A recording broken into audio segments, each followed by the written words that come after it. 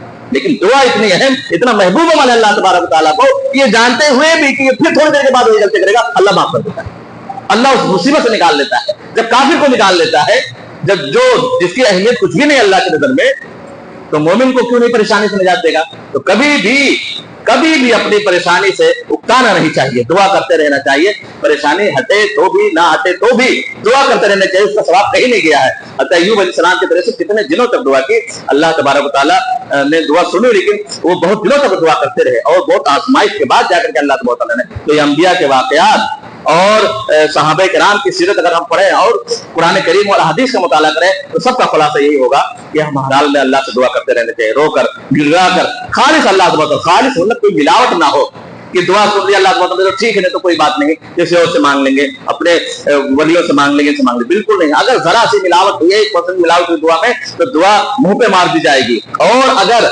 دعا نہ قبول ہو رہی تو ایک وجہ اور ہو سکتی ہے. اللہ تبارک تعالیٰ نے کہا، اور اللہ کے رسول صلی اللہ علیہ وسلم نے، کہ امر بالمعروف و نہی عن المنکر بہت ضروری ہے. بھلائی کا حکم دیتے رہو، برائی سے روکتے رہو.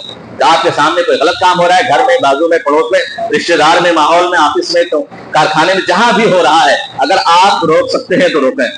بھلائی کا حکم دے، برائی سے روکیں، ورنہ کیا ہوگا؟ ایک دن ایسا بہت جلد وہ زمانہ آ جائے گا کہ تم دعائیں کرو گے اور دعائیں قبول نہ ہوں.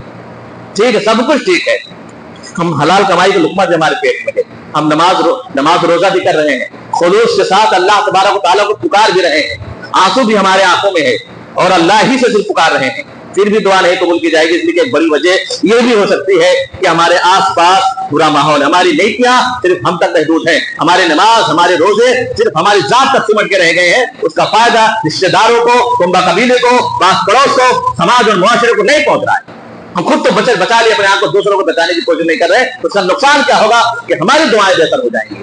اگر سماج میں برے لوگوں کی تعداد زیادہ ہوئی یا برائیوں کی تعداد زیادہ ہوئی اور ہمارا یہ مزاج بن گیا کہ اپنا نقصان کرے گا ہمارا کیا ہے، اپنا بگاڑے گا ہمارا کیا ہے، یہ اسلامی مزاج نہیں ہے، ہمارا بھی بگڑ رہا ہے کہ اگر سماج میں برائیاں زیادہ ہوتی ہیں، برے لوگ زیادہ ہوتے ہیں، عذاب آئے گا تو ہم بھی سمجھ جائیں گے، ہم بھی اس میں جائیں گے اور ہماری دعا نہیں قبول ہوگی۔ اگر برائی بڑھتی رہی تو دعا نہیں قبول ہوگی، یہ حدیث میں ہے، دعا نہیں قبول ہوگی۔ تو یہ دعا کی قبولیت کے لیے ضروری ہے کہ ہم اس کے ساتھ ساتھ جو اس کے ساتھ اور چیزیں جڑی ہوئی ہیں، یہ امر بالمعروف و نہی عن المنکر، برائی کا سے روکنا، بھلائی کا حکم دینا، یہ ضروری ہے، کرتے رہے تاکہ ہماری دعائیں بے اثر نہ ہوں۔ اللہ تبارک و تعالیٰ تمام لوگوں کو دعا کرتے رہنے کی توفیق دے اور صرف اللہ ہی سے دعا کرنے کی توفیق دے۔ باری الہ تو ہمیں ہر حال میں اپنی حساب سے امید لگانے کی توفیق دے، اپنے رب سے امید لگانے کی توفیق دے۔ جو بھی ہم سے غلطی بار الہ تو انہیں معاف کر، جو ہم نے بے اولاد انہیں صاحب اولاد بنا، جو بیمار ہیں بار الہ تو انہیں شفا دے، جو کاروبار سے پریشان ہے بار الہ تو ان کے کاروبار میں برکت دے، جو اولاد والے ان کے اولاد کو ان کی آنکھوں کا ٹھنڈک بنا، جو کسی بھی طرح سے بار الہ پریشان ہے تو ان کو ان پریشانیوں سے نجات دے، اپنی رحمت اور اپنی حفاظت ان کو لے لے بار الہ، اس لیے کہ تو ہی رحم کرنے والا ہے، تو ہی معاف کرنے والا ہے، تو ہی حفاظت دینے والا ہے، زندگی اور موت کا مالک تو ہی ہے، روزی روٹی کا مالک تو ہی ہے، عزت و ذلت کا مالک تو ہی ہے۔ آمین۔ بارک اللہ لنا ولکم فی القرآن العظیم ونفعنی وإیاکم بالآیات والذکر الحکیم انہ تعالی جواد کریم مجید رؤوف رحیم۔